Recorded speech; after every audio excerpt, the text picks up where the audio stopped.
So basically, in this soliloquy, we see Hamlet showing a contrast from the first soliloquy because in the first one, he was definitely upset. He was a little bit remorseful, and he didn't know how to express his feelings. He was just going straight to suicidal thoughts. But in this one, he demonstrates his true desires and feelings. And there's a lot of literary devices that definitely show these aspects, because previously we see Hamlet as this melancholy and idle character who's in grief and is willing to sit and complain about how the universe has wronged him. But in this soliloquy, we see something a little bit different. We definitely see his intent, his motive, and we see Hamlet being portrayed as a sensible, loyal, and rational human being. And he uses these qualities to his advantage to avenge his father. But going into a little bit before we get into the literary devices, definitely we see some restraint as well. There is a little bit of restraint, but not as much compared to the first one, because the first one, he was just definitely restrained towards the last stanza. So definitely this entire soliloquy is a contrast to the first.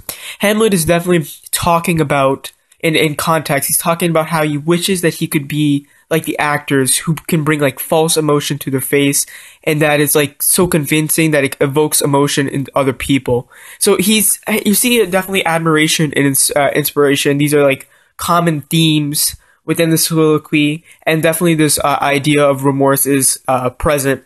But let me go into the first point that I would like to make, is that Hamlet seems able to express himself because he's isolated and alone.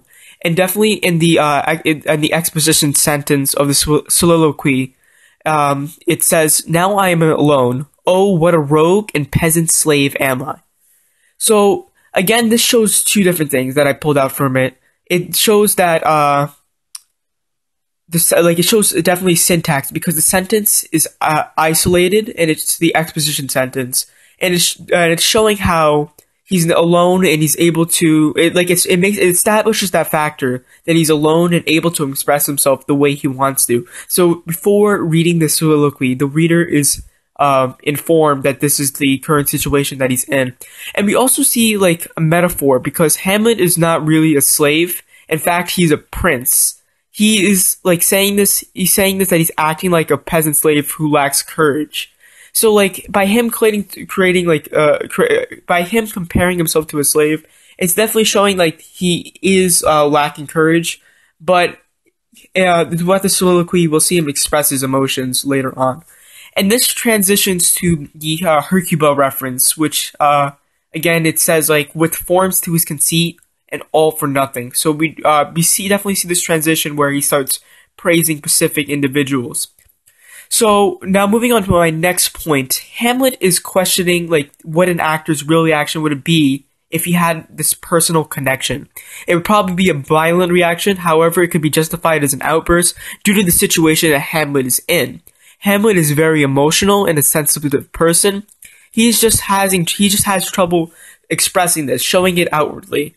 And definitely the literary term that it's allusion to Hecuba, because we definitely see this in the soliloquy where he's yet Hecuba. When he mentions Hecuba, it makes that reference. And now explaining this allusion and explaining the significance to Hamlet, it's basically a Greek mythology, which pertains to the wife of Troy, who is famous for her grievances. He is still upset about his mom, but Hecuba acts properly to her husband's death, compared to his mom, where she just remarried right there and then. So this allusion definitely shows the ideal way that Hamlet wishes his situation is in, and it shows his deep admiration and respect for the Trojan queen, yes.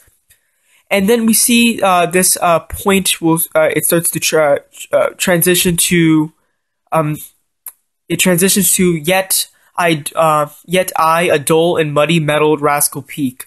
This alliteration, it definitely transitioned to a alliteration where Hamlet starts criticizing himself. So now we see where Hamlet's critique of himself definitely, and this is going to be going into my third point, is saying how Hamlet himself criticizes his own actions for not being able to act on his feelings. He claims to be in this dream-like state, this ideal state. He even states that he cannot stand for his cause, indeed, because he admits that he's not passionate for his cause, and like he admits that he wants to avenge his father's death, but he feels that he's lacking the passion that he could that his potential could express. And going into explaining this a little bit more, we see this in another alliteration in the soliloquy where it says, "And can nothing, no, not for a king." This alliteration shows the emphasis that Hamlet feels passionate anger towards his mother by punctuating the repeated syllables of the words. So, and another thing, this again shows the intent that Hamlet feels that this is that little restraint that I mentioned in the context of the soliloquy, that little restraint, and again we see it more throughout the soliloquy. Now moving on to my fourth point, it's clearly we see Hamlet insulting himself because he was furious with his words, but not in deed. He can talk a good deal, but his actions, but he can speak a lot, but at the end of the day, he's still a coward. And we see this in where he says, "O vengeance, why what an ass am I? This is the most brave, that I, the son of a dead father murdered, prompted to my revenge by heaven and hell," in line 560. Now, this specifically, we see two different things. We see a tone. Because in this, we see that, again, referencing to my third point about how Hamlet is feeling some sort of remorse or regret or restraint, the tone definitely is expressed with those ideas in this excerpt, because the tone encourages the readers to experience not only Hamlet's desire to kill Claudius, but also his own self-hatred due to his inability to avenge his own father's death. So definitely, some tone words that I picked out of this was shameful and aggravated. He's shameful that he feels this restraint, that he feels this lack of motivation, and he's aggravated with himself because he wants to express his situation that he's in, and he essentially is still in a state of restraint. Now, another thing also I picked up, another literary term I picked up from this sentence as well, is Hamlet's diction, and definitely he uses self-deteriorating words for that, which forces the reader to feel this idea of pathos, which is that quality that evokes pity or sadness for him, and as well it establishes a tone of guilt and hatred that Hamlet is feeling. So definitely the idea of diction, the way the words are placed in the soliloquy, definitely show that the reader should pity Hamlet and feels this definitely sadness for the situation that he's in. Now, the transition to my next point is that when it says the spirits that I've seen may be the devil, and the devil hates power, and this definitely transitioned to my next point, which shows Hamlet is expressing his adamant hatred towards his mother with no restraint whatsoever. See, now Hamlet has restraint to express himself in public, but he doesn't have restraint to express his hatred towards his mother privately. Again, going back to my earlier points, it is established that he is alone by himself, and then so basically what I want to say the example for this is, "Prompted to my revenge by heaven and hell, must like a whore unpack my hearts in words." So definitely we see from this example that we see a lot of harsh words towards his mother, and the device that I picked out from this specifically is a simile, because he uses the word whore to describe to negatively describe his own mother, and it also describes his own actions, which is ironic because he curses his mother for acting like a whore. So it's a showing that he does have this self-hatred towards us. He still has his hatred towards his mother, and definitely this comparison to this comparison towards his mother is expressing the adamant hatred towards the situation that he's in, and he's not saying, "Oh, I wish I can." And see, that's the difference between this soliloquy and the first one. He's definitely not resorting to suicide, because in the first one he was definitely saying, "Oh, why is this? Why?" He was just asking why. But this now he's just saying, "I hate this, I hate this, I hate this," and how he's not regretting the situation. He's not saying, "Oh, why am I in this situation?" He's basically saying that I needed to take action. I need to express myself more clearly and more concisely. So definitely, this all leads to Hamlet's main intent and incentive for putting the show on for Claudius. And this goes on to my last and final point, where the transition sentence I picked up was, "I'll tempt him to the quick. If he but blench, I know my course." So he's making this reference to Claudius, and this goes into my last and final point. Hamlet wanted to avenge his father and express it to Claudius, and what I mean by expressing it, he wanted to present it in a way that Claudius would get the message. And definitely we see in this last final lines of the last final ones of the soliloquy, where it says, "Because murder, although it is silent, will speak with its own most miraculous organ." Now this is something that I picked out from this. I picked up two things. One was I picked up a synecdoche, which was explaining what synecdoche is. It's where part of something is in a phrase represents a whole, or you can also use the whole to represent a part. Now, this entire phrase, Hamlet does not mean that murder can speak. He's not being in a literal sense.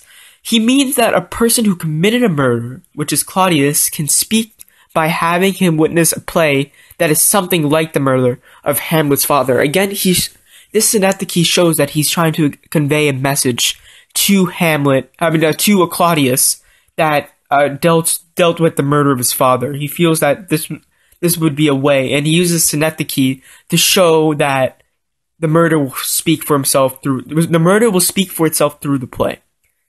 And another thing I picked up was personification, because we see that Hamlet is saying to Claudius that confronting his actions on stage will reveal his guilt and his intent, but perhaps not not by speech, but by an expressions of shock, dismay, physical manifestations that are uncontrollable, that can reveal his sense of guilt.